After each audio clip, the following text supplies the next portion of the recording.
Donc Stéphane Habert est prof de philosophie à Nanterre.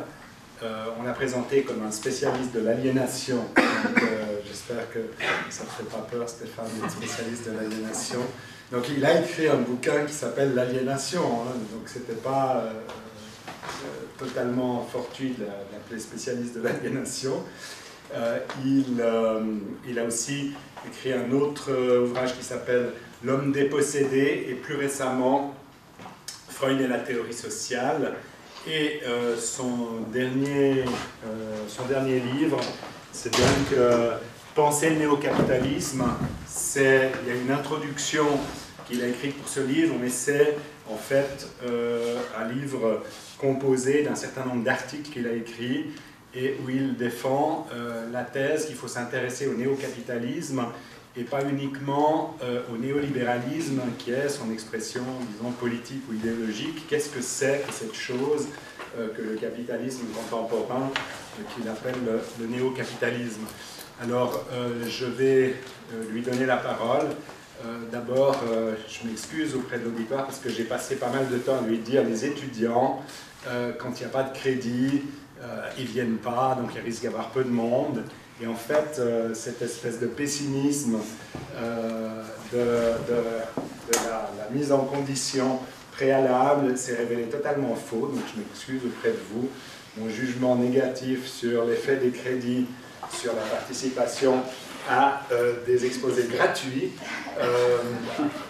pas dans tous les sens du terme, en tout cas pour vous, ça ne sera pas rémunéré, et pour Stéphane non plus d'ailleurs.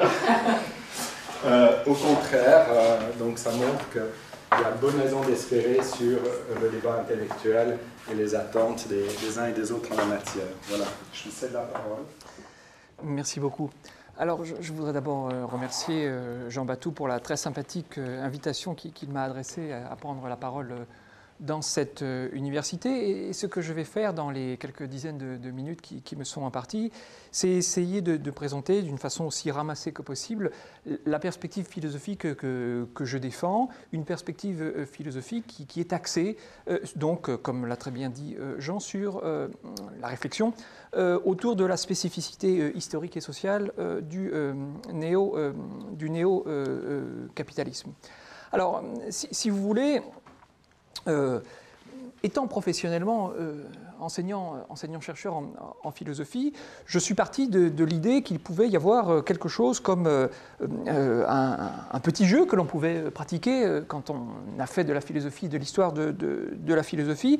Ce jeu que l'on pouvait pratiquer, c'est celui qui consiste à savoir si un certain bricolage fameux de l'histoire de la philosophie, si un certain bricolage fameux dans l'histoire de la philosophie pouvait encore tenir le coup aujourd'hui, pouvait encore être actualisé et défendu. C'est un des jeux possibles que l'on peut jouer avec une matière, avec une substance philosophique. Quel est ce bricolage philosophique dont je suis parti et dont je me suis interrogé sur la validité? Dans ce qu'on appelle les manuscrits de 1844, c'est-à-dire des manuscrits rédigés un peu à la va-vite par Marx pendant son séjour parisien, Marx organise une réflexion massive, essentielle, autour de la question du style d'économie dominant à son époque, une réflexion qu'il organise autour du concept d'aliénation, précisément, Entfremdung. Or, contrairement à ce qu'une image trop répandue a tendu à nous faire croire, le concept d'aliénation en 1844 ne signifie pas une chose, mais deux choses. Il a deux signifiants distincts. D'une part, l'aliénation, c'est l'état d'un individu. Et alors, aliénation, ce qui apparaît comme le corrélat de la souffrance et de l'humiliation sociale, l'aliénation se définit comme une forme de dépossession, une dépossession non pas d'une chose, non pas d'une chose, même si cette chose est le produit du travail, mais la dépossession de certaines capacités vitales, en l'occurrence la dépossession de la capacité à entrer dans une synergie stimulante, avec d'autres choses, avec l'objet au sens le plus générique du terme, que cet objet soit le monde ou une partie du monde, par exemple la nature, que cet objet soit une part de soi-même, des ressources, des capacités, ou une partie du monde social, réserves institutionnelles, éléments de la culture. L'aliénation, c'est ici le fléchissement de la vitalité, le fléchissement de la vitalité qui se produit lorsque se distord une relation qui, normalement, permet à l'individu de grandir, de s'épanouir en synergie, au contact de quelque chose d'autre que lui-même, dans une relation tonifiante avec cet objet. Mais dans les textes du jeune Marx, aliénation a aussi une autre signification. Aliénation désigne alors l'état d'une société. C'est l'état qui résulte du fait que dans cette vie sociale, dans la réalité sociale, quelque chose s'est décroché, quelque chose s'est séparé, quelque chose s'est affranchi, il y a une puissance détachée, certes produit de la vie et de l'activité humaine, qui s'est émancipé, qui s'est autonomisé, qui s'est décroché dangereusement de son origine ou de sa sphère d'appartenance initiale, et qui, autonomisé, s'en va son chemin, poursuivant des fins qui lui sont propres, poursuivant des fins qui lui sont propres d'une façon potentiellement nuisible. Au pire, dans l'état terminal d'un tel processus, nous avons alors affaire à des espèces de superpuissances hypostasiées et automatiques qui surplombent la société et en même temps lui nuisent. Disons que ces deux choses, on peut très rapidement les désigner à l'aide de deux notions qui ne sont pas présentes dans le texte de Marx, mais que j'utilise en précisant son vocabulaire: l'aliénation subjective, l'état de l'individu, et l'aliénation objective. Alors dans les textes du jeune Marx, dans les textes que l'on appelle, puisque c'est un artefact éditorial, les manuscrits de 1844, les deux thèmes sont clairement distingués, mais ne sont unis au fond que par la séduction dangereuse, que par la séduction trouble qui se dégage d'une certaine image, l'image de quelque chose de propre, l'image de quelque chose de propre, mais qui s'éloigne, qui devient autre, qui devient indisponible et qui, dans cet état d'indisponibilité, d'extériorité, se met à nuire par son absence insistante. Cette chose qui s'est détachée, cette chose absente devient nuisible. Alors je disais, ces deux notions, ces deux idées d'aliénation ne sont unies que par les résonances d'une image flottante, mais en réalité, elles sont unies à un niveau peut-être plus saisissable sur le plan intellectuel. Elles sont unies par une certaine thèse, par une certaine hypothèse, à la fois totalement structurante pour le texte, mais notoirement absente de son contenu explicite. L'hypothèse, c'est que dans les sociétés contemporaines, ce qui se passe avec le capitalisme, entre guillemets, vous savez que Marx n'utilise pas l'expression, ce qui se passe avec le capitalisme devient la principale cause d'aliénation subjective. Autrement dit, ce qui se passe avec le capitalisme peut être décrit comme générateur d'aliénation objective et indirectement comme cause d'aliénation subjective. Alors, ça signifie qu'au fond, l'idée d'une vie contrariée, l'idée d'une vie contractée, l'idée d'une vie distordue est non seulement principalement exemplifiée, mais exclusivement exemplifiée dans les textes du jeune Marx par le mode de vie, disons, du prolétariat industriel. Et la conséquence, qui n'est pas mince pour nous, c'est que dans ces conditions, par opposition à la tradition socialiste sur laquelle bien sûr s'appuie Marx en 1844, le prolétaire n'est pas d'abord, et j'insiste sur cette formule, le prolétaire n'est pas d'abord la cible d'une injustice, la victime d'une injustice, et en particulier de cette forme d'injustice qu'est l'exploitation.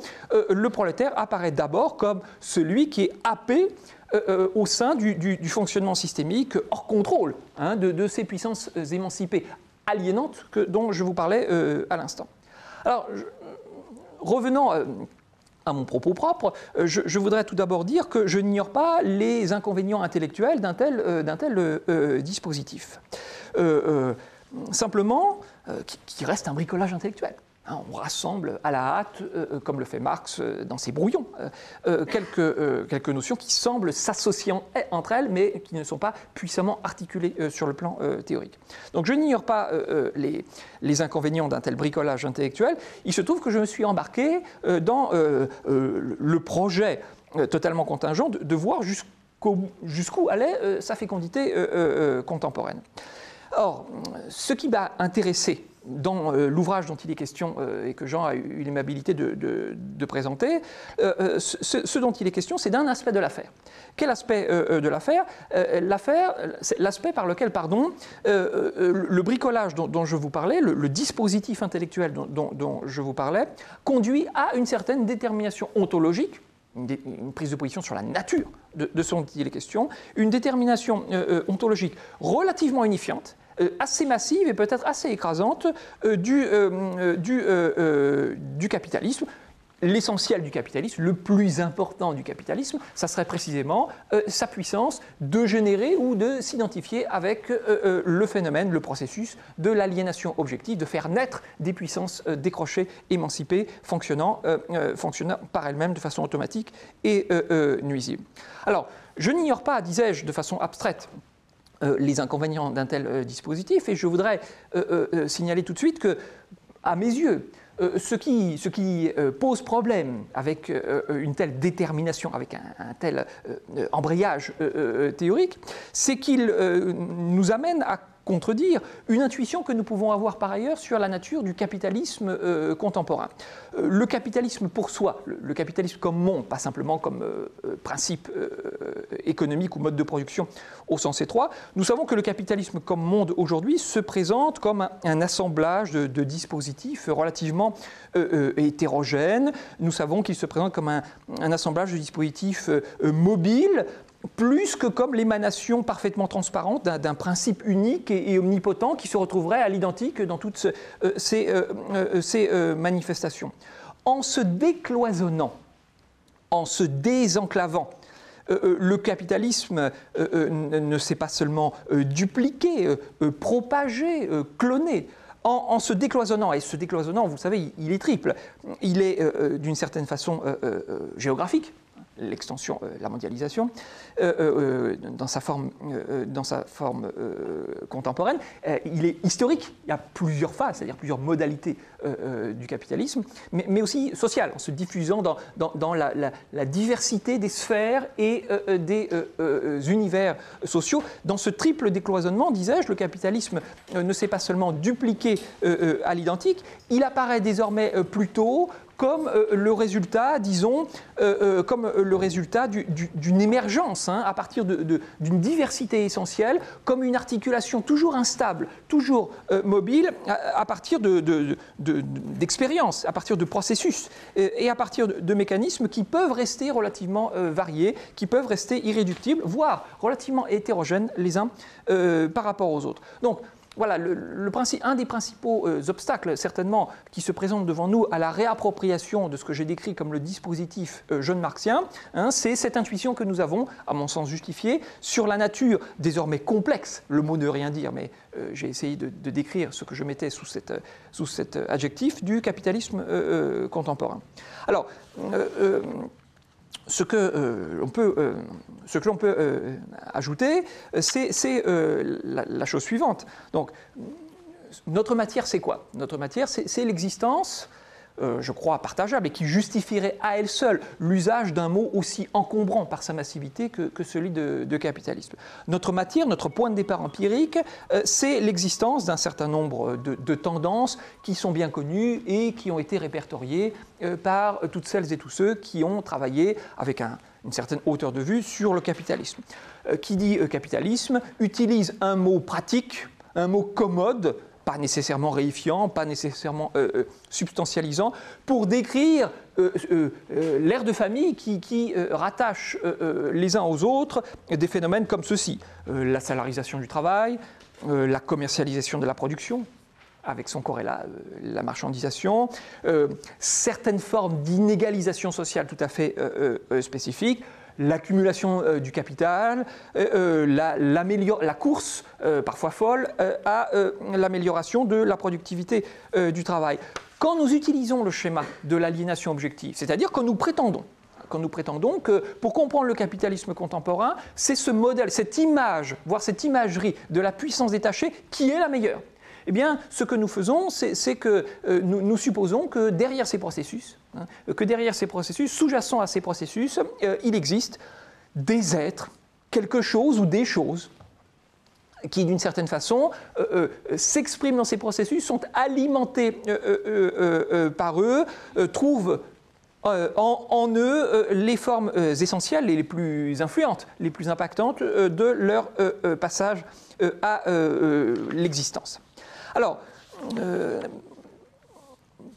disons tout de suite, en tout cas je vais dire tout de suite que par rapport à un certain nombre de phénomènes très contemporains, par rapport à un certain nombre de phénomènes très contemporains, cette idée que le truc le plus important ou le plus intéressant ou le plus essentiel du capitalisme, c'est ce processus de décrochage, c'est cette autonomisation de puissance. Dire ça, je veux dire, rencontre un certain nombre, là encore, d'intuitions tout à fait simples qui, d'une certaine façon, atténuent les méfiances, ou sont de nature à atténuer les méfiances ou les soupçons que nous pourrions entretenir à l'égard de ce schéma quasi mythique, l'espèce de modèle de l'apprenti sorcier, le produit qui échappe au producteur et qui n'en fait qu'à sa tête se retournant contre le dit producteur.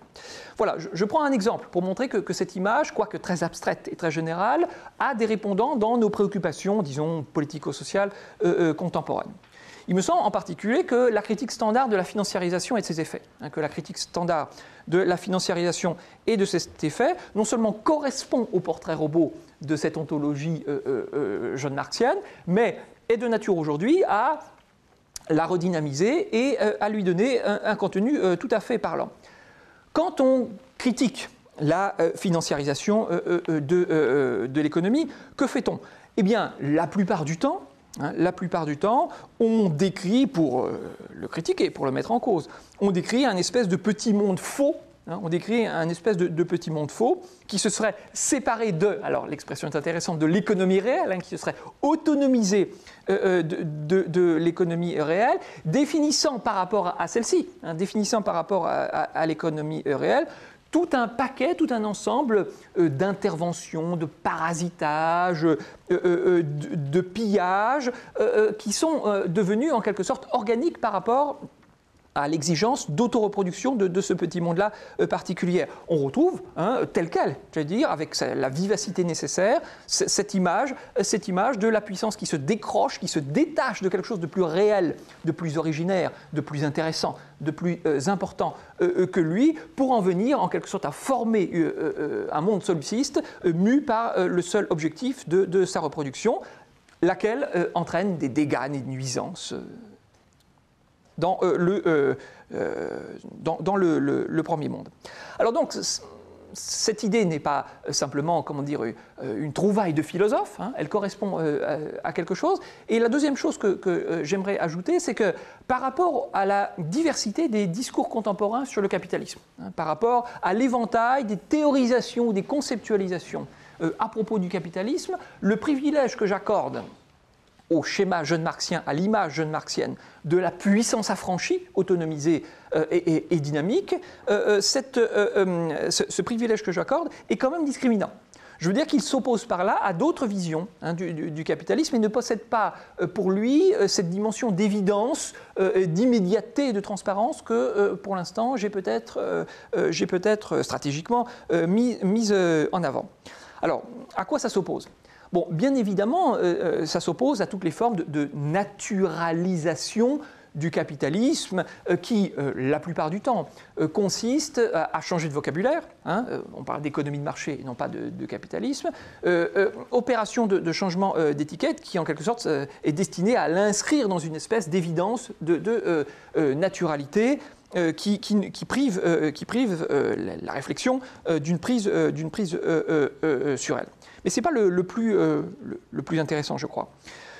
Ça s'oppose aussi, ce privilège ontologique que j'accorde à l'explication par la puissance ou les puissances détachées, ça s'oppose aussi à toute une famille d'interprétations du capitalisme contemporain qui gravite autour de l'idée de système, l'idée de système prise en un sens, carcéral, prise en un sens carcéral, au sens où le capitalisme, gigantesque broyeuse, qui aurait déjà tout déchiqueté, énorme machine à tout récupérer, à tout absorber, formerait d'une façon désormais parfaitement fonctionnelle et organique, unique, n'aurait plus d'autre, n'aurait plus d'altérité, n'aurait plus de milieu, n'aurait plus de monde ambiant auquel il s'opposerait d'une façon ou d'une autre.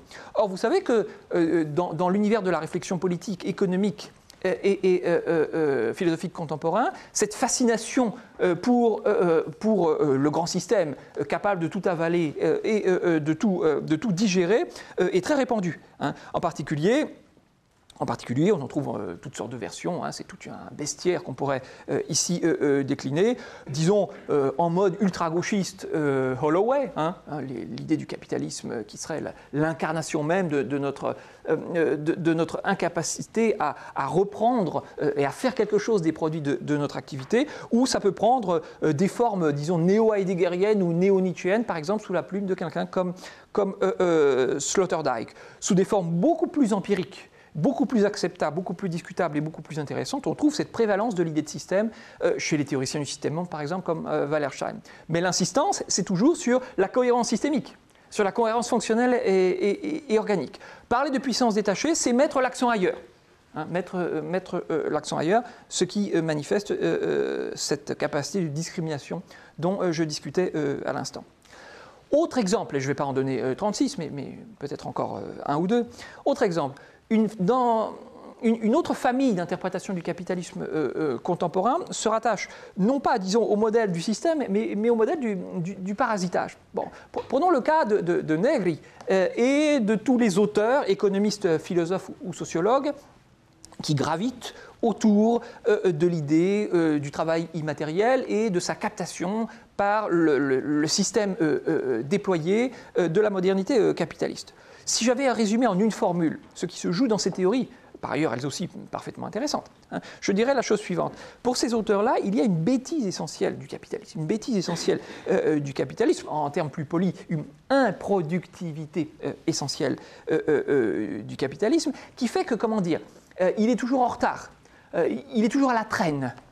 Il est toujours à la traîne de quelque chose, il est toujours à la traîne d'une créativité qui, par définition, lui échappe et qui n'est pas sienne. Et comme il est à la traîne de quelque chose, comme il est toujours en retard, il se fait parasite. Il parasite une créativité, une productivité ontologique antérieure à lui. C'est comme ça que Negri interprète le capitalisme contemporain comme une tentative désespérée, hein, de rattraper dans l'orbite, de replacer dans l'orbite de la valeur les puissances créatives du travail telles qu'elles émergent à l'époque contemporaine. Alors là aussi, vous voyez, c'est assez discriminant, hein, parce que l'idée de puissance affirmative, hein, l'idée d'avancée, l'idée de dynamisme essentiel n'appartient pas au capitalisme comme tel, aux puissances du capitalisme, mais à quelque chose qui est extérieur à lui. Enfin, dernier élément du paysage intellectuel. Negri. Dernier élément du paysage intellectuel, certaines formes de marxisme hegélien. Hein, certaines formes de marxisme hegélien, dont je me sens évidemment beaucoup plus proche, mais dont je vais essayer de décrire, toujours de manière polémique et rapide, la spécificité et, selon moi, les limites. Il y a une façon de comprendre Marx, je parle du Marx de la maturité, le Marx du capital, qui se focalise, voire qui s'hypnotise autour de quelques formules célèbres du chapitre 4 du Capital, des formules célèbres dans lesquelles Marx n'hésite pas à substantialiser, à hypostasier le capital, avec un grand C, dirait-on en français, à parler de lui, c'est une expression du capital, comme d'un sujet automatique, sujet étant pris au sens fort, au sens hégélien du terme, ce qui se produit par soi, s'affirme et surmonte l'altérité, sujet automatique comme une espèce de mouvement perpétuel, hein, de machine sans frottement qui réussirait à s'auto-entretenir, à s'auto-reproduire et toujours à grandir. Il y aurait comme une espèce de sujet absolu, incapable de s'auto-affirmer dans le monde en permanence, en mordant de plus en plus sur le réel.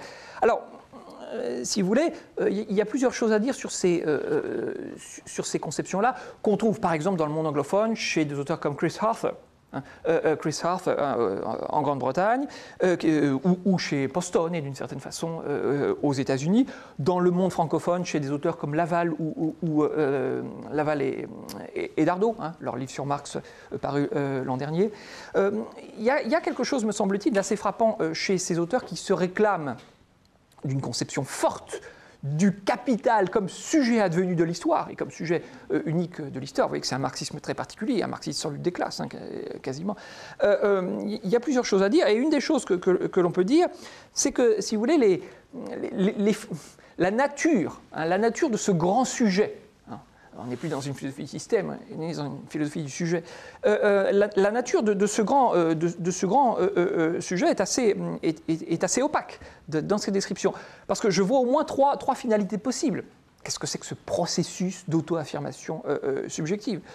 On peut dire, par exemple, que ce système se caractérise précisément par l'absence de but externe.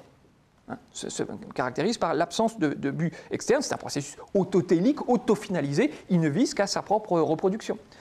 On pourrait aussi dire qu'il vise une finalité particulière, qui est celle de son auto-intensification. C'est la thèse, justement, chez des non-marxistes comme Sloterdijk, par exemple, qu'il vise à son auto-affirmation, qu'il vise au renforcement des conditions de son affirmation dans le monde, ce qui est un but.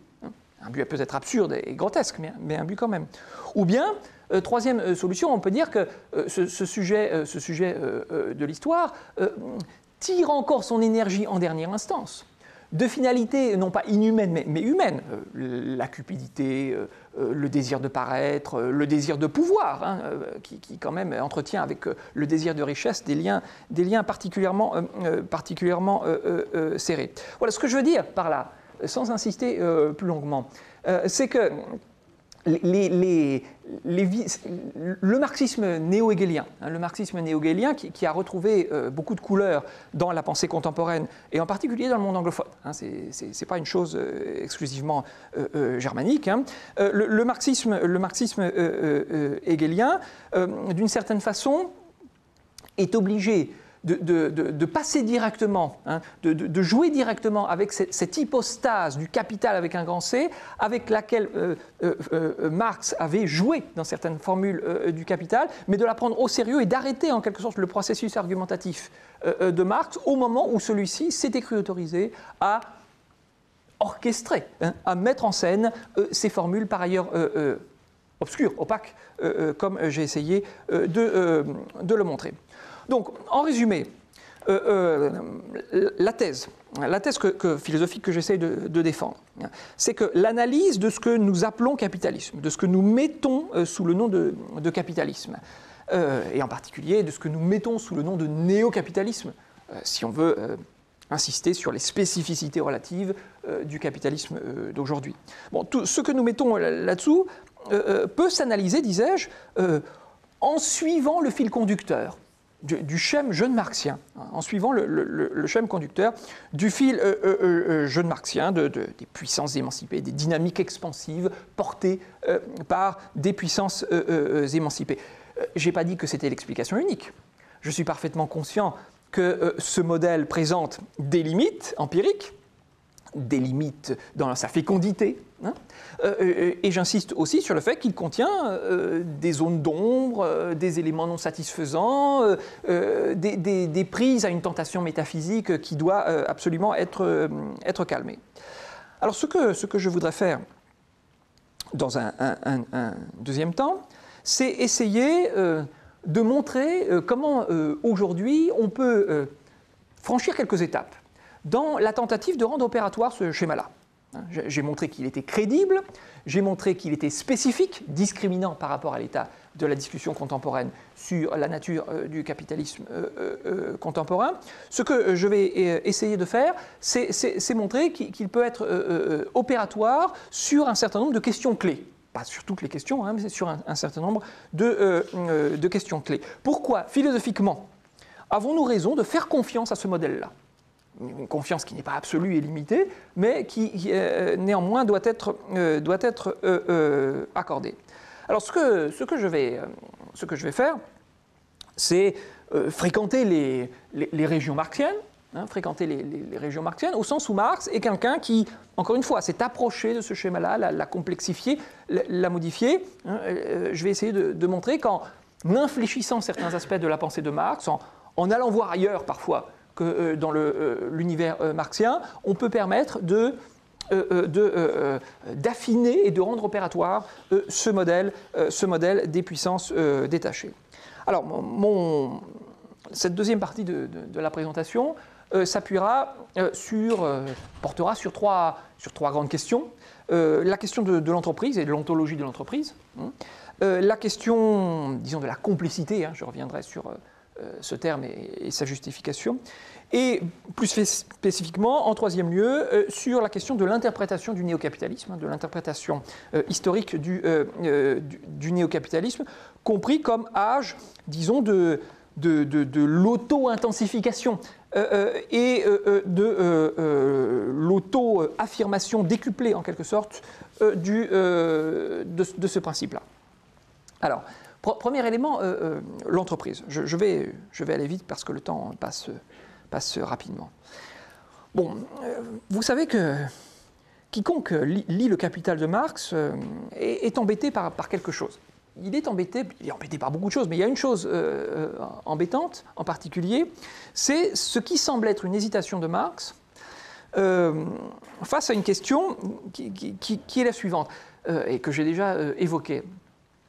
Y a-t-il quelque chose chez Marx comme une hypostase du capital qui apparaît comme une sorte de sujet inhumain ayant dépassé le stade où les individus et les groupes, les classes, pouvaient être agents de l'histoire? Ou bien est-ce qu'il faut prendre au sérieux les moments où Marx, à un niveau plus poussé de l'analyse empirique, explique la dynamique du capitalisme, non pas comme le résultat d'une pression inhérente à une puissance absolue et inhumaine, le capital, mettons, entre guillemets et avec une majuscule, mais l'explique d'une façon beaucoup plus raisonnable en invoquant le fait que il y a la concurrence, il y a la compétition, il y a des intérêts, et donc c'est par ces phénomènes d'agrégation que l'on explique suffisamment les choses. Il me semble qu'aujourd'hui on peut échapper à ce dilemme. On peut échapper à ce dilemme, si vous voulez, entre holisme et individualisme méthodologique, pour employer des catégories un peu faciles. On peut y échapper parce que ce qui est nouveau dans notre monde, par rapport à celui de Marx, c'est l'émergence d'un phénomène que lui-même n'avait pas anticipé dans toute son ampleur, c'est l'émergence des grandes entreprises. L'émergence des grandes entreprises, en particulier des multinationales, comme on dit depuis l'après-guerre. Ce que je veux dire par là, c'est que ce phénomène, qui pour la première fois a été analysé par les économistes états-uniens du début du XXe siècle, comme Burl et Mintz, ou Commons, qui ont pour la première fois insisté sur la spécificité historique de la naissance de ces grandes puissances, de ces grandes forces, de ces grands agents, de ces grandes collectivités que sont les entreprises, a complètement changé la donne. Et ce que je voudrais dire, c'est que désormais, nous avons les moyens, j'allais dire, de décliner la notion de puissance détachée au pluriel, d'insister sur le fait que, d'une certaine façon, le propre du capitalisme contemporain, c'est d'avoir transféré une espèce de puissance, pré-individuelle, totalisante, que Marx avait pu un instant attribuer au capital avec un grand C, de montrer qu'il faut des agents, des individualités agissantes pour cela, qui sont essentiellement les entreprises majeures. Pour le dire simplement, sous la catégorie de puissance détachée au pluriel, on peut désormais comprendre trois types d'êtres, d'une certaine façon. Les entreprises majeures, essentiellement les entreprises de type multinational, celles qui pèsent à l'échelle mondiale et qui influencent la vie sociale par mille canaux. Et aussi, je dirais, en deuxième lieu, les mondes socio-historiques qui gravitent autour de ces dernières. Le monde de la finance, le monde du commerce, le monde de la rente, le monde de la technique. Et enfin, mais enfin seulement, des choses que les philosophes malheureusement ont tendance à faire intervenir immédiatement, ce qu'on peut appeler les grandes abstractions. Lorsque l'on réifie la technique avec un grand T, l'argent avec un grand A, et que l'on fait de la technique et de l'argent des espèces de puissances autonomes. Il me semble que ce n'est pas absolument illégitime, que ce n'est pas aberrant, que ce n'est pas une monstruosité métaphysique de parler comme ça, mais que cela doit tout de même être préparé, doit être soutenu empiriquement par la mention du fait que le rôle des multinationales et des mondes socio-historiques qui gravitent autour d'elles sont quand même les incarnations essentielles, de ce que j'ai compris de façon très abstraite sous le nom de puissance détachée. Alors deuxième question, me semble-t-il, que l'on peut, à propos de laquelle, on peut voir que la notion de puissance détachée est opératoire, la théorie de la complicité. J'explique ce que je veux dire par là. En 1844, dans les textes du jeune Marx, ce qui domine, c'est le modèle de l'instrumentalisation, disons, inconsciente et involontaire. En travaillant, l'ouvrier produit des marchandises qui non seulement lui échappent, mais qui, c'est le point évidemment le plus intéressant, mais qui alimentent le système qui l'écrase. Donc c'est le schéma assez frappant d'un monde dans lequel je suis obligé de collaborer avec un système qui m'écrase. Dans quelle mesure peut-on complexifier cette image-là jusqu'au point où elle nous donne une image crédible de ce que peuvent être ce que j'ai nommé les puissances détachées ou les puissances affranchies. Alors si on se place très en aval sur le plan historique, on peut déjà noter que le fascisme, tel qu'il avait été interprété à son époque, en particulier chez les auteurs de l'école de Francfort, le fascisme avait déjà cette spécificité de susciter non pas seulement la capacité à supporter ce qui vous écrase, mais aussi une capacité à l'aimer. C'est ça qu'avaient noté des auteurs comme Adorno, par exemple. Non seulement supporter, mais aussi aimer ceux qui CEUX, vous écrase, c'était pour des auteurs comme Adorno la spécificité du fascisme. Mais on peut noter que de ce point de vue-là, le consumérisme franchit un cap supplémentaire dans la sophistication, puisqu'il recompose l'ordre même du désir, l'ordre même de l'amour, pourrait-on dire, dans un langage très général, l'ordre même de l'amour en fonction d'une finalité qui n'est pas simplement celle de l'acquisition mimétique. Nous tombons là sur des analyses tout à fait classiques de la psychologie du néolibéralisme, selon lesquelles celui-ci aurait été porté par des formes d'adhésion plus rapprochées. La subjectivité se cale sur la puissance expansive du capitalisme au lieu de la subir ou au lieu simplement d'être entraîné de loin par elle. Il y a une puissance d'adhésion qui est au moins réclamée, qui est au moins portée. De ce point de vue-là, il est clair que le marketing et le management constituent les deux anthropotechniques les plus fondamentales du néolibéralisme.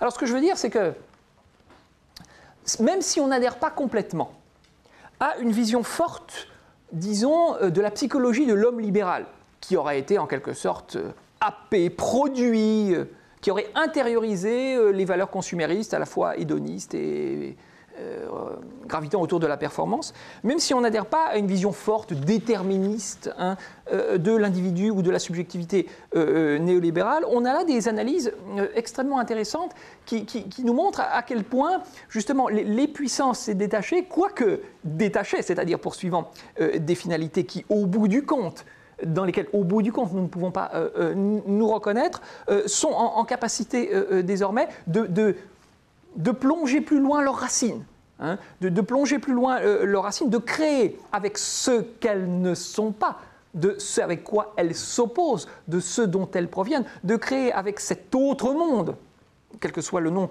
qu'on lui donne, un système de symbiose, un système d'échange, un système de communication, un système de sympathie que je résumais à travers la catégorie de complicité, de connivence. Certains parlent de servitude absolue, de servitude volontaire pour évoquer ce phénomène-là, mais si intéressante qu'elle soit, la notion de servitude volontaire, désignant par exemple le salarié qui prend à cœur les exigences du management et va jusqu'au bout dans l'espèce de suivisme dément que celui-ci réclame. La notion de servitude volontaire désigne, me semble-t-il, un segment, certes significatif et spectaculaire, mais seulement un segment de cette capacité, en quelque sorte, de créer des symbioses, de créer des attachements, de créer des liens et de créer de l'imbrication, de créer de l'appartenance à ces univers-là. Voilà, le néocapitalisme fascine, ou les puissances détachées qui incarnent ce néocapitalisme fascinent, non pas simplement par leur dynamisme propre, mais parce que le dynamisme qu'ils manifestent est celui de la vitalité même, et celui de la vie même. Les puissances détachées caricaturent la vie plus qu'elles ne l'oppressent. Nous ne sommes plus dans le monde de la répression, nous ne sommes plus dans le monde de la négation, même si, bien évidemment, dans les coulisses, ou dans les périphéries du monde capitaliste contemporain, la dimension de violence et de brutalité ressurgit avec une netteté qui, évidemment, ne laisse rien à désirer sur le plan épistémologique. Mais il y a ces phénomènes-là, et comme le temps passe, et que j'ai presque épuisé la durée impartie, j'ajouterai un autre élément. Voilà, dans la tradition qui suit les intuitions de Marx, en particulier les intuitions de 1844, il y a une tendance, pour ainsi dire, à majorer, j'allais dire, l'inertie et la bêtise des puissances émancipées. Ça s'explique par un phénomène qui je crois, relève de l'histoire des idées. Fondamentalement, la critique des puissances détachées, des puissances aliénées, elle a deux origines chez le jeune Marx. Elle a comme origine, d'une part, la critique de la religion chez Feuerbach, la critique de la croyance théologique. Dieu serait le nom que l'on donne à cette chose qui résume ce que nous pouvons être au meilleur de nous-mêmes, mais simplement que nous projetons à l'extérieur, qui devient, du coup, une source d'oppression. Donc la critique de la croyance théologique, et d'autre part, la critique de l'État. L'État serait cette institution qui, en quelque sorte, se serait mise à l'écart de la société pour l'oppresser de l'extérieur et ne fonctionnerait plus que selon son propre code. Or, il y a un point commun à ces deux critiques, la critique de la croyance théologique et la critique de l'État. C'est qu'à chaque fois, les deux choses aliénées ou aliénantes que l'on met en cause, l'État ou Dieu, comme objet de foi, sont représentées comme des espèces de pesanteur. Ce sont des boulets. C'est ce qui arrête la vitalité. C'est ce qui réprime la vitalité, ce qui nie la créativité humaine, ce qui nie la puissance d'agir de l'homme. C'est là où nous voyons que philosophiquement les choses ont changé, car on ne peut pas ne pas constater, je crois, que les puissances détachées, pensons à tout ce qui ressortit à la culture entrepreneuriale ou aux idéologies du néolibéralisme, les puissances détachées, fonctionnent plus à l'excitation, à l'enthousiasme, à l'adhésion qu'à la répression.